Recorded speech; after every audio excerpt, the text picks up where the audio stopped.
Hi Naomi, good to see you back on tour. Since you withdrew from Roland Garros, some things kind of changed, and there is a lot of people talking about mental health in professional sports, which I think is a big opportunity. I would like to ask you if you are proud of being brave at that moment and all the people that you are inspiring, and if you have talked with Simone Biles during the Olympics or after them.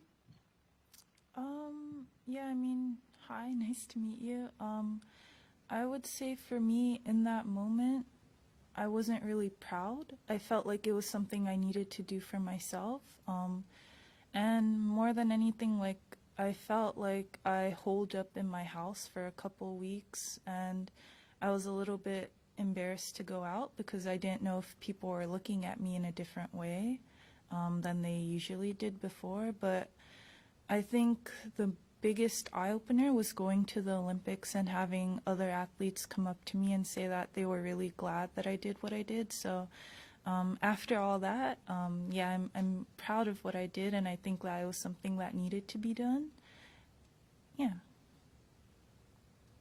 And have you spoke with Simone Biles during Olympics or after them? I sent her a message, but I also want to give her space because I know how overwhelming it can feel. Okay, thank you. We will now go to Ben. Ben, please state your name and news outlet. Thank you. Hey Naomi, good to see you again. Ben Rothenberg, New York Times. Curious, for you, the Tokyo Olympics were such a big event, obviously, that you got to look forward to for years, and there's a lot of anticipation of them for a long time. And I'm wondering now that those are finally in the sort of rearview mirror for everybody, if you feel at all sort of less sort of anticipation or anxiety or whatever that would be about this big event looming on the horizon, and now you can sort of move on with the rest of your normal career in life. Yeah, I mean, for me, the Tokyo Olympics, I've kind of been waiting for them for 8 years almost because I didn't make it to the Rio one. And I felt like everyone kept asking me about the Tokyo Olympics, I guess every year from that point.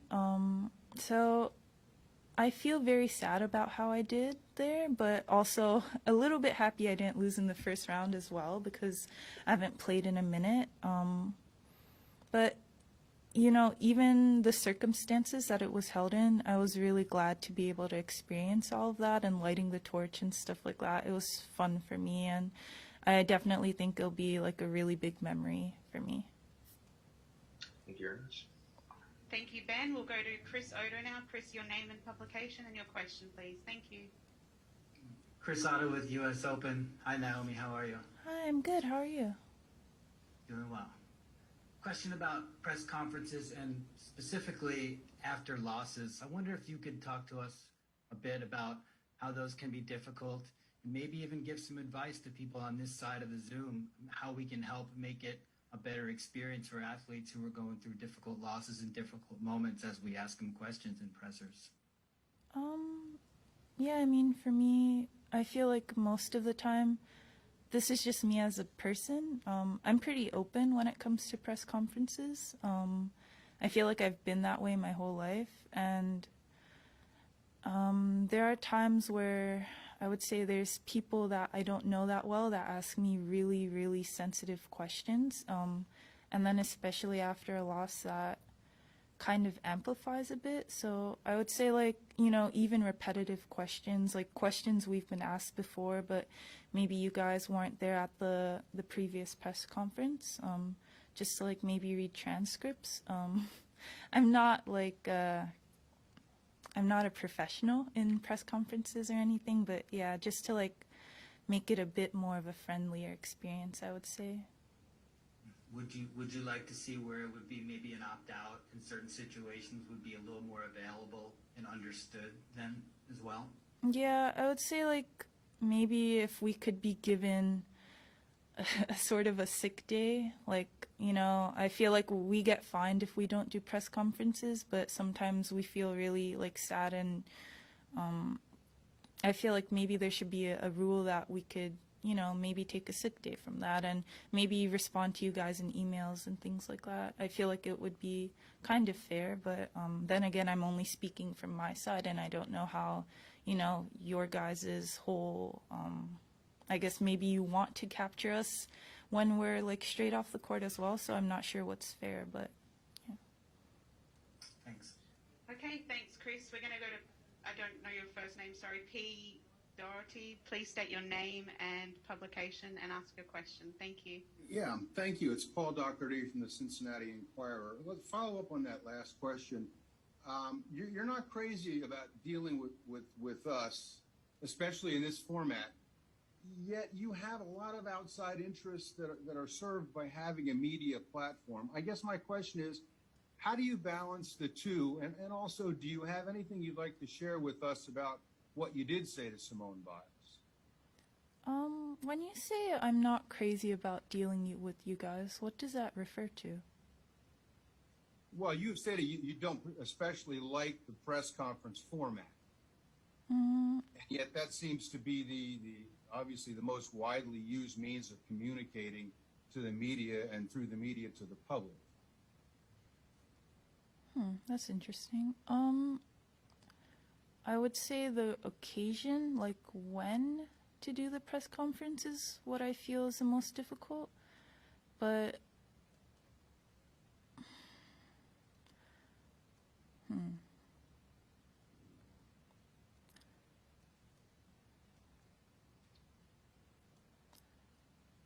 sorry, I'm thinking.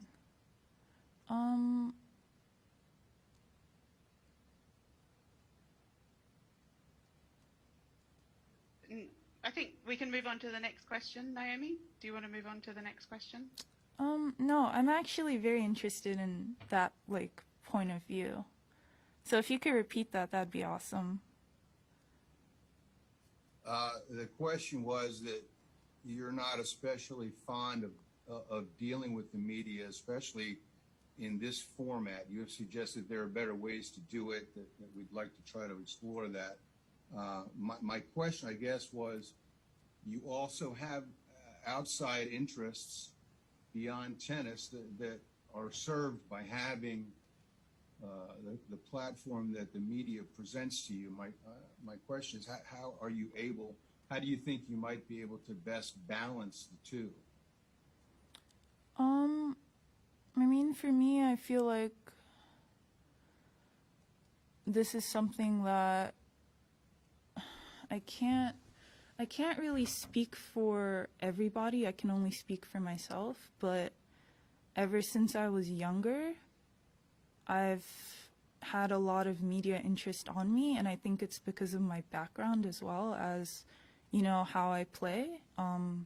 Because in the first place, I'm a tennis player. That's why a lot of people are interested in me. So I would say in that regards, I'm quite different to a lot of people, and I can't really help that there are some things that I tweet or some things that I say that kind of create a lot of news articles or things like that. And I know that it's because I've won a couple Grand Slams and I've gotten to do a lot of press conferences that these things happen. But I would also say, like, I'm not really sure how to balance it too. Like, I'm figuring it out at the same time as you are, I would say. Okay. Thank you, Paul. We're going to do 4 more questions, or 4 more journalists. We're going to go Courtney, Jeff, Stuart, and then Ben Rothenberg. So Courtney, please go ahead and state your name and publication, please. Thank you. Courtney Nguyen, WTA Insider. Hello, Naomi. Hopefully it's okay if I ask a couple of tennis questions. The first one is just how the training has been and how your preparation has been for the summer hard court swing. And the second one is just related to your tweet over the weekend, related to what's going on in Haiti. Just what your reaction is to the news there. Thank you. Sorry. No, you're super good.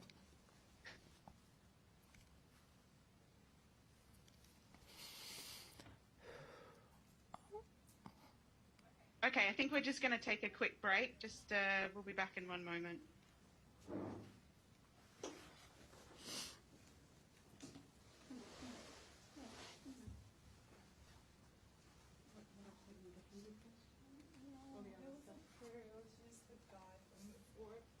Yeah. I mean, I could sense you really wanted to answer it, but I didn't really want to sort of completely stop. We can stop right now. We've already done like 7 or 8 minutes. We don't have to do any more. Okay, let's just take some time. What, do you want to have a seat? Don't go. Just keep the recording going. Okay, yeah, close the audio, yeah. Stuart's ringing.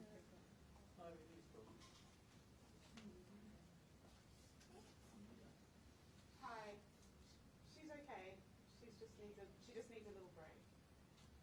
We're just figuring out if we're going to keep going. There's just a few more questions, but I feel like we're just going to give it a few minutes and just see what she wants to do. Do you want to talk to her? Do you want to talk to Stuart or? Sure. Put him on speaker, whatever you want to do. Hey. Yeah, I'm good. I don't really know why I started crying. It's been a while since we've done this. I can understand that. How's the guy? I don't know why this felt like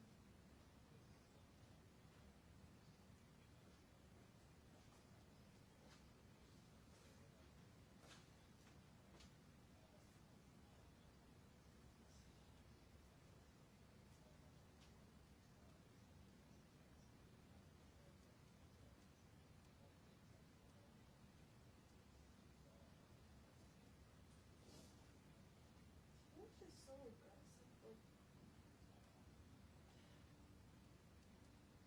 taking Not a regular tension. We've got that question.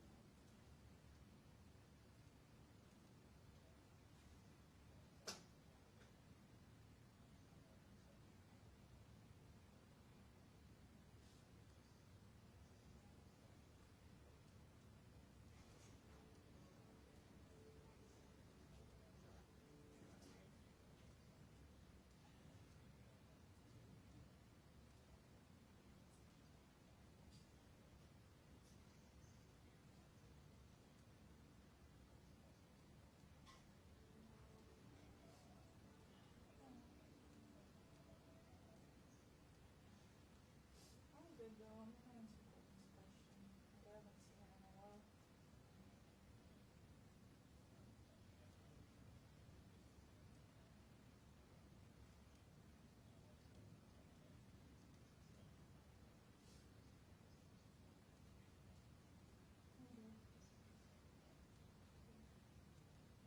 Thank you.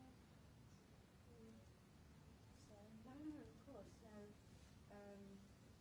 Do you want to just go back and do you want to take a bit more time? Do you want to just get Courtney to repeat the question? She definitely was about tennis and about what you're doing in Haiti, and then we'll end it at that. Are you comfortable with that?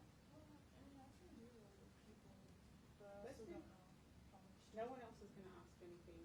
Look, I don't want you to have to take ages. The TVs we can read quick, but I want to make sure you're comfortable with how much more you want to do. I'm happy to do Courtney and lead it, or if you want to do Courtney and I'll pick 2 others. I don't think you're going to get asked about this again. Is there still Japanese press on? Yes, we will. Yeah, there is I'm quite. gonna do that. Yeah. Okay, let me do Courtney and then we'll stop it and we'll switch to Japanese. Does that sound okay? Courtney will ask about tennis and Haiti, okay? All right. Thanks. You go.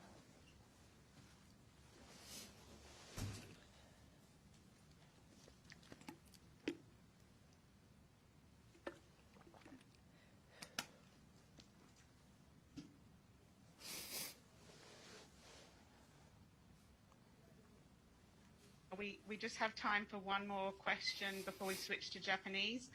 And so we're just going to ask Courtney to repeat her questions again for Naomi, and then we will switch to Japanese. So Courtney, please ask your question again. Thank you.